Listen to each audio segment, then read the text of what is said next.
Welcome to my channel. I'm Vaishnavi here. Let's get started. Unique features of urban civilization. Arafah நாகரிகத்தின் தனித்தன்மை. Town planning is a unique features of the Hindu civilizations. The Araban city had two planned areas. சிந்துவெளி நாகரிகத்தின் சிறப்பம்சமே திட்டமிட்ட நகர அமைப்பு ஆகும். நகரம் திட்டமிடப்பட்ட இரண்டு பகுதிகளாக இருந்தது. Two planned areas of Arafah. Arafah நாகரிகத்தின் திட்டமிடப்பட்ட இரண்டு பகுதிகள். அப்பர் டவுன் மேல் நகர அமைப்பு, லோயர் டவுன் கீழ்நகர அமைப்பு. The part of the city to the west was higher and it was called a citadel. நகரத்தின் மேற்கு பகுதி சற்று உயரமானது, அது கோட்டை எனப்பட்டது. It was used by the administrators. நகர நிர்வாகிகள் இதை பயன்படுத்தினர். Great bath and granaries are located. பெருங்குளமும் தானிய களஞ்சியங்களும் இருந்தன. The part of the city to the east was lower but larger. நகரத்தின் கிழக்கு பகுதி சற்று தாழ்ந்து உயரமுடையது, அதிக பரப்பு கொண்டது. It was inhabited by common people. அது பொதுமக்கள் வசிக்கும் இடமாக இருந்தது. Megarkar, the precursors to Hindu civilization. Megarkar, சிந்துவெளி நாகரிகத்துக்கு முன்னோடி. Megarkar is a Neolithic site. Megarkar புதிய கற்கால மக்கள் வாழ்ந்த ஒரு இடமாகும். It is located near the Bolan basin of Baluchistan in Pakistan. இது பாகிஸ்தான் நாட்டில் பலுஸ்தான் மாநிலத்தின் பொலான் ஆற்று பள்ளத்தாக்கில் அமைந்துள்ளது. It is one of the earliest sites known. இது தொடக்க கால மனிதர்கள் வாழ்ந்ததாக கண்டறியப்பட்ட இடங்களில் ஒன்று. It shows evidence of farming and herding done by man in every early times. மக்கள் வேளாண்மையிலும் கால்நடை வளர்ப்பிலும் ஈடுபட்டதற்கான சான்று இங்கு கிடைத்துள்ளது.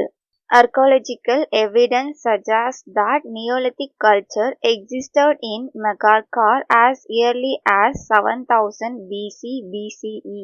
கிமு பொ.ஆ.மு 7000 ஒட்டிய காலத்திலேயே மெகார்காரில் நாகரிகத்துக்கு முந்திய வாழ்க்கை நிலவியதற்கான தொல்லியல் சான்றுகள் கண்டுபிடிக்கப்பட்டுள்ளன. Streets and houses. தெருக்களும் வீடுகளும். The streets are observed to have a grid pattern. தெருக்கள் சட்டக வடிவமைப்பை கொண்டிருந்தன. They were straight running from north to south and east to west and intersected each other at right angles. தெருக்கள் நேராக அமைக்கப்பட்டு இருந்தன. அவை வடக்கு தெற்காகவும் கிழக்கு மேற்காகவும் சென்றன. ஒன்றை ஒன்று செங்கோணத்தில் வெட்டி கொள்ளும்படியும் இருந்தன. The road were wide with rounded corners. சாலைகள் அகலமாகவும் வளைவான முனைகளை கொண்டதாகவும் இருந்தன. Houses were built on both sides of the street. வீடுகள் தெருக்களின் இரு ஓரங்களிலும் சீராக அமைக்கப்பட்டிருந்தன. The houses were either one or two stories. வீடுகள் ஒன்று அல்லது இரண்டு மாடி அடுக்குகளை உடையவனாக காணப்படுகின்றன. Most of the houses had many rooms, a courtyard and a well. பெரும்பாலான வீடுகள் பல அறைகளையும் ஒரு முற்றத்தையும் ஒரு கிணற்றையும் கொண்டிருந்தன. Each house had toilets and bathrooms. ஒவ்வொரு வீட்டிலும் கழிவறையும் குளி அறையும் இருந்திருக்கின்றன. The houses were built using baked bricks and mortar. வீடுகள் சுட்ட செங்கற்களாலும் சுண்ணாம்பு கலவையாலும் கட்டப்பட்டு இருந்தன. Sun-dried bricks were also used. சூரிய வெப்பத்தால் உலர வைக்கப்பட்ட செங்கற்களும் பயன்படுத்தப்பட்டன. Most of the bricks were of uniform size. பெரும்பாலான செங்கற்கள் சீரான அளவுகள் உடையதாகவே இருந்தன. Roof were flat.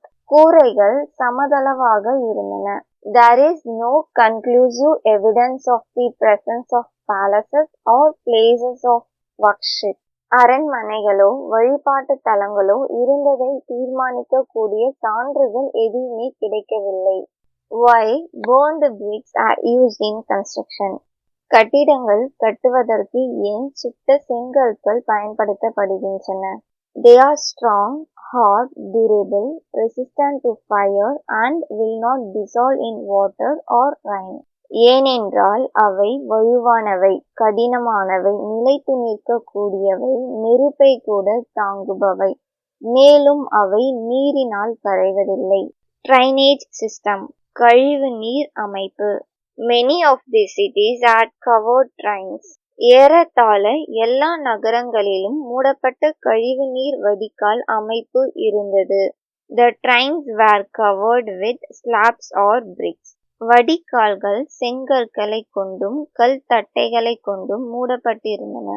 Each drain had a gentle slope so that water could flow. வடிகால் கழிவுநீர் தேங்காமல் செல்ல வசதியாக லேசான மின்சரிவை கொண்டிருந்தது. Holes were provided at regular intervals to clear the drains. கழிவு பொருட்களை அப்புறப்படுத்துவதற்கான துளைவுகளும் சரியான இடைவெளியில் அமைக்கப்பட்டிருந்தன. House drains passed below many lanes before finally emptying into the main drains. வீட்டிலிருந்து கழிவுநீர் பல தெருக்களின் கீழ் அமைக்கப்பட்டிருந்த குழாய்கள் மூலமாக முக்கியமான வடிகால்களை சென்றடையுமாறு அமைக்கப்பட்டிருந்தன. Every house had its own soap pit which collected all the sediments and allowed only the water to flow into the street drain. ஒவ்வொரு வீட்டிலும் திட கழிவுகளை தேக்குவதற்கான குழிகள் இருந்தன.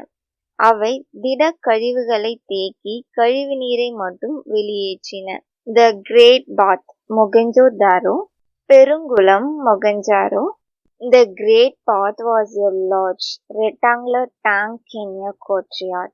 இந்த பெருங்குளமானது நன்கு அகன்று செவ்வக வடிவத்தில் அமைந்திருந்த நீர்த்தேக்கம் ஆகும். It may be the earliest example of a waterproof structure. இது நகரின் நடுவில் அமைக்கப்பட்டுள்ளது நீர் கசியாத கட்டுமானத்துக்கான மிக பழமையான சான்று எனலாம். The bath was lined with bricks, coated with plaster and made watertight using layers of natural bitumen. இக்குளத்தின் சுவர்கள் சுட்ட செங்கற்களால் கட்டப்பட்டு நீர் கசியாமல் இருப்பதற்காக சுவரிலும் தளத்திலும் பல அடுக்குகள் இயற்கை தார் கொண்டு பூசப்பட்டிருந்தன. There were steps on the north and south leading into the tank.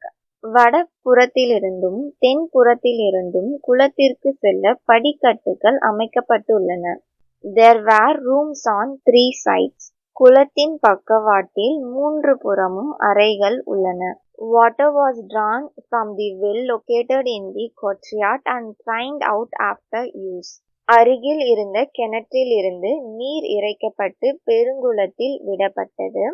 உபயோகப்படுத்தப்பட்ட நீர் வெளியேறவும் வகை செய்யப்பட்டிருந்தது. The Great Granary, Araba, தானிய களஞ்சியம், Arafah. The granary was a massive building with a solid brick foundation. தானிய களஞ்சியம் செங்கற்களால் அடித்தளமிடப்பட்ட பெரிய உறுதியான கட்டிட அமைப்பு. Granaries were used to store a food grain. இவை தானியங்களை சேகரித்து வைப்பதற்காக பயன்படுத்தப்பட்டன. The remains of wheat, barley, millet, sesame and pulses have been found there. தள வெடிப்புகளின் கோதுமை, பார்லி, திணை வகைகள், எள் மற்றும் பருப்பு வகைகளின் மிச்சங்களை சிதறி காணப்பட்டன. A granary with walls made of mud bricks which are still in a good condition has been discovered in Rakhikarki, a village in Haryana belonging to mature urban phase. செங்கற்களால் கட்டப்பட்ட சுவர்களை கொண்ட தானிய களஞ்சியம் ஒன்று ஹரியானா மாநிலத்தில் உள்ள ரகிகார்கில் கண்டுபிடிக்கப்பட்டுள்ளது. இது முதிர்ச்சி அடைந்த அரபா காலத்தை சார்ந்தது. தி அசம்பிளி ஹால், மாபெரும் கட்டிடங்கள். The Assembly Hall was another huge public building at Mohenjo-daro. மொகஞ்சோதாரோவில் இருந்த இன்னொரு மிக பெரும் பொது கட்டிடம் கூட்டரங்கு ஆகும். It was a multi-pillared hall, 20 pillars in 4 rows to support a roof. இது 20 தூண்கள் 4 வரிசைகளை கொண்டு பரந்து விரிந்த கூடம் ஆகும். Thank you for watching.